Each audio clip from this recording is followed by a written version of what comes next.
আলহামদুলিল্লাহ আলহামদুলিল্লাহ ওয়াকাফা ওয়া সালামুন আলা ইবাদিহিল্লাযীনা ইসতাফা আম্মা বাদ। দ্বীনি ভাইরা আমার,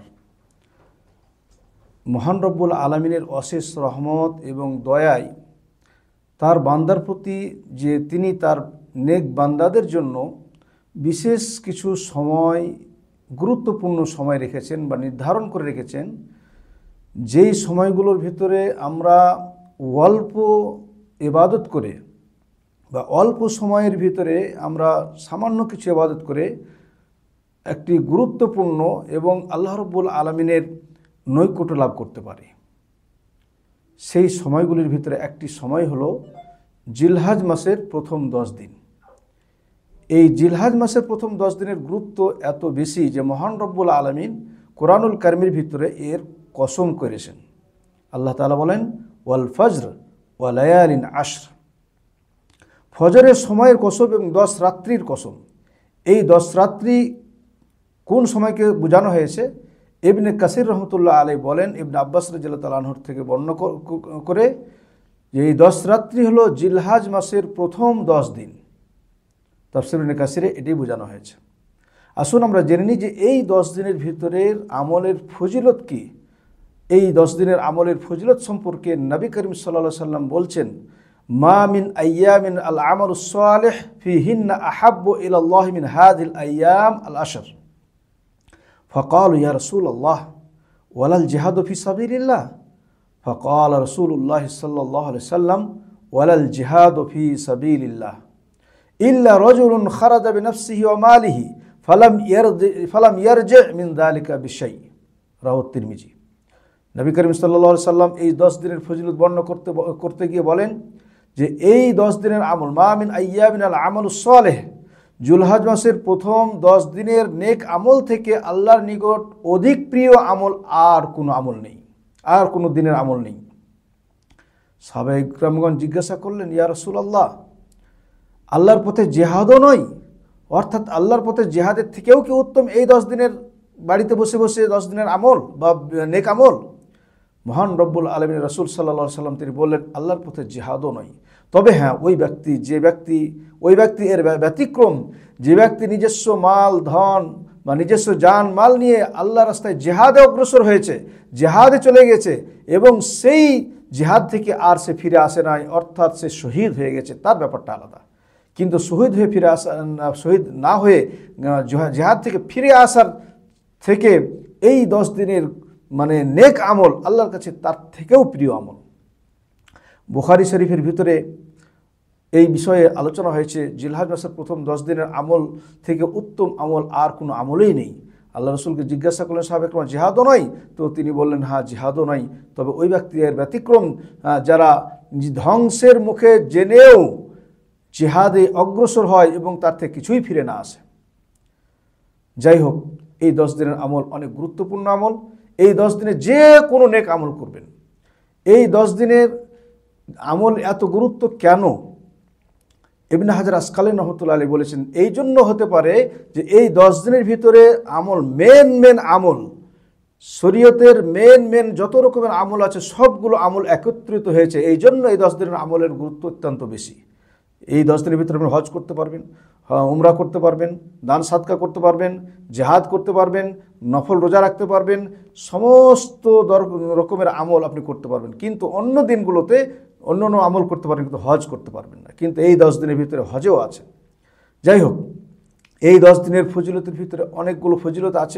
এই 10 দিনের ভিতরে যে সমস্ত দিনগুলো আল্লাহ রাব্বুল আলামিন রেখেছেন অত্যন্ত গুরুত্বপূর্ণ দিন, তার ভিতরে যেমন একটি দিন আছে যেটাকে ইয়ামুন নাহার বলা হয়, অর্থাৎ কুরবানির দিন। 10 তারিখ কুরবানির দিন।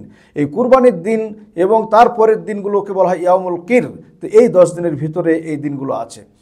তো এই জন্য কুরবানি বা কুরবানির পরের দিন যে দিনগুলোতে মিনাতে অবস্থান করা হয়, হাজিগণ অবস্থান করেন, সেই দিন সম্পর্কে আল্লাহ রাসূল সাল্লাল্লাহু আলাইহি সাল্লাম বলছেন, ইন্না আযাবাল আইয়াম ইনদাল্লাহি তাআলা ইয়ামুন নাহার সুম্মা ইয়ামুল কির। আল্লাহর কাছে সবথেকে বড় বা আজম এবং গুরুত্বপূর্ণ দিন হলো ইয়ামুন নাহার, কুরবানির দিন, এবং তারপরে আইয়ামে কির অর্থাৎ কুরবানির পরে যে দিনগুলো হাজিগণ অবস্থান করেন এর ভিতরে মিনার ভিতরে, সেই দিনগুলো এরই ভিতরে এর অন্তর্ভুক্ত। আর কুরবানির দিন অত্যন্ত গুরুত্বপূর্ণ দিন। সেই দিনের আমল সবথেকে আল্লাহর কাছে গুরুত্বপূর্ণ আমল, সেটা হলো কুরবানি করা। তারপরে এই 10 দিনের ভিতরে একটি দিন আছে যেটাকে বলা হয় 9 তারিখ, ইয়মে আরাফা। ইয়মে আরাফা আছে, সে আরাফার দিনের ফজিলত অনেক বেশি। যে আরাফা সম্পর্কে আল্লাহ রসুল সাল্লাল্লাহু আলাইহি ওয়াসাল্লাম বলছেন, মা মিন আইয়ামিন আকসার মিন আইয়াতিকাল্লাহু ফিহি আবদান মিনান নার মিন ইয়মে আরাফা। ইয়মে আরাফার দিন থেকে আল্লাহ রাব্বুল আলামিন অন্য কোনো দিন জাহান্নাম থেকে মানুষকে বেশি মুক্ত করেন না, অর্থাৎ সব থেকে বেশি মুক্ত করেন জাহান্নাম থেকে আরাফার দিন। আর এই আরাফার দিন আল্লাহ রাব্বুল আলামিন গর্ব করেন, আরাফার দিনে আরাফার ময়দানে অবস্থানকারীদেরকে নিয়ে মহান রাব্বুল আলামিন ফেরেশতাদের সামনে গর্ব করেন এবং বলেন যে এরা কি চায়। তো সেই আরাফার দিনেও এই 10 দিনের ভিতরে অনুরূপভাবে এই 10 দিনের ফজিলতের আরও কারণ হলো যে এই 10 দিনের ভিতরে অনেক মানে গুরুত্বপূর্ণ এখানে যে এই দিনগুলোতে রোজা রাখা। এবং এই আরাফাত দিনের রোজার সম্পর্কে আল্লাহ রসুল সাল্লাল্লাহু আলাইহি ওয়াসাল্লাম বলেছেন যে আরাফাত দিনে যদি একটা কেউ রোজা রাখে, তাহলে সেই দিনের একটি রোজা আপনার মানে পুরো 2 বছরের গুনাহ ক্ষমা করে দেওয়া হয়। আল্লাহ রসুল সাল্লাল্লাহু আলাইহি ওয়াসাল্লাম বলছেন যে সিয়ামু ইয়াউমি আরাফা আহতাসিবু আলাল্লাহি ইউকাফিরু সানাতা আল্লাতী ক্বাবলাহা ওয়াল্লাতী বা'দা। আমি আরাফাত দিনের একটি রোজা, অর্থাৎ 9 তারিখের যে রোজা আরাফাত দিন, জিলহজ মাসের 9 তারিখ, এটা আরাফার দিন। আর সেই দিনের একটি রোজাতে আমি আল্লাহর কাছে আশা রাখি যে 1 বছর আগে এবং 1 বছর পরে 2 বছরের সাগিরা গুনাহগুলো সব মাফ করে দেওয়া হবে। তো এই হলো যে এই দিনগুলোর গুরুত্ব। অতএব আসুন আমরা বেশি বেশি করে, অন্য হাদিসে আছে যে ফাকসিরু ফিহিন্না তাহলিল ও তাকবীর ও তাহমিদ, অতএব তোমরা বেশি বেশি করে আল্লাহর জিকির আজকার করো, তাকবীর পড়ো, লা হাওলা ওয়ালা কুওয়াতা ইল্লা বিল্লাহ পড়ো, লা ইলাহা ইল্লাল্লাহ পড়ো এবং আল্লাহু আকবার তাকবীর পড়ো।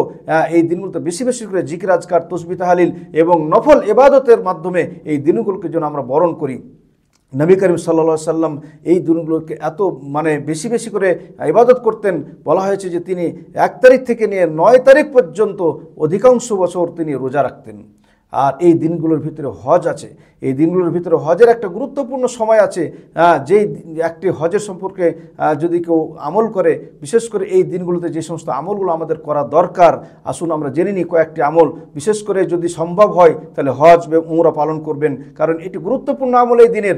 আর এই হজ এবং উমরার প্রাপ্যই হলো জান্নাত। আল্লাহ রাসূল সাল্লাল্লাহু আলাইহি ওয়াসাল্লাম বলছেন, আল হাজ্জুল মাবরুর লাইসা লাহু জাযাউন ইল্লাল জান্নাহ। যদি আপনার হজ আল্লাহর কাছে কবুল হয়ে যায়, তাহলে এর জান্নাত ছাড়া এর কোনো বদলা নেই, অর্থাৎ জান্নাত পাবেন। বুখারী মুসলিমের হাদিস। অনুরূপভাবে এই মাসে আপনি বেশি বেশি কি আমল করবেন? 2 নম্বর নফল রোজা করবেন। নবী করিম সাল্লাল্লাহু আলাইহি ওয়াসাল্লাম জিলহজ মাসের প্রথম 1 তারিখ থেকে 9 তারিখ পর্যন্ত রোজা রাখতেন।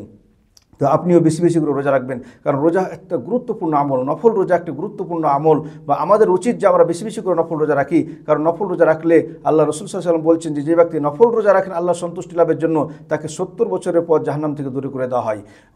অতএব এই দিনগুলোতে আমরা বেশি বেশি রোজা রাখবো। বিশেষ করে আরাফাত দিনের রোজার ফজিলত বললাম, এই আরাফাত দিনের রোজা বিশেষ করে রাখবেন। বাকি হলো এই দিনে যে সমস্ত বেশি বেশি আমল করা দরকার, নামাজ, 5 ওয়াক্ত নামাজ সময় মতো জামাতের সহিত নামাজ পড়ুন এবং নফল নামাজ পড়ুন এবং নফল ইবাদত বেশি বেশি করে করুন, কারণ নফল ইবাদতে আল্লাহর ভালোবাসা, আল্লাহর নৈকট্য লাভ খুব তাড়াতাড়ি হয়, আল্লাহর নৈকট্য লাভ করা যায়। এই দিনগুলোতে বেশি বেশি করে তাকবীর, তাহমিদ, আল্লাহ তাসবিহ তাহলিল পড়বেন।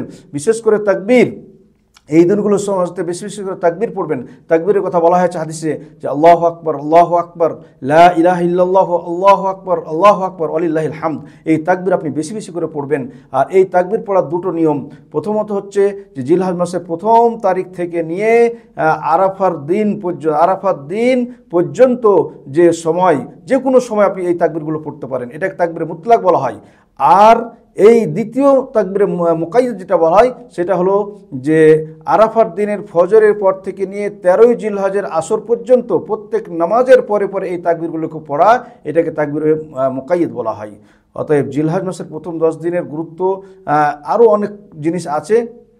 তো ফলে আমরা এই দিনগুলোতে বেশি বেশি করে মুস্তাহাব এবং নেক আমল করব এবং ভালো আমল করব। বিশেষ করে কোরআন তেলাওয়াত করা, তারপরে ইস্তেগফার, তওবা ইস্তেগফার করা, তারপরে পিতামাতার খিদমত, আত্মীয় স্বজনদের সাথে সদ্ব্যবহার, গরিব মিসকিনদেরকে খাবার প্রদান করা, খাবার দান করা, ভালো কাজের আদেশ, মন্দ কাজ থেকে নিষেধ, এই ধরনের বিশেষ বিশেষ ইয়াতিম বাচ্চাদের খেয়াল রাখা, গরিব মিসকিনদের খেয়াল রাখা, বিশেষ করে নেকির কাজগুলো আমরা বেশি বেশি করে অবশ্যই করব।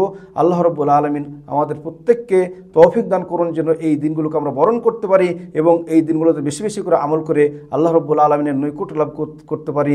মহান রাব্বুল আলামিন আমাদের তৌফিক দান করুন।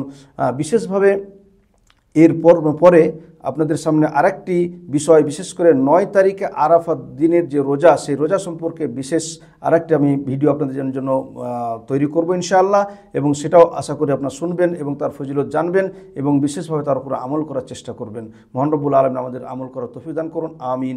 ওয়া সাল্লাল্লাহু আলা নবিয়িনা মুহাম্মদ। আসসালামু আলাইকুম ওয়া রাহমাতুল্লাহি ওয়া বারাকাতুহু।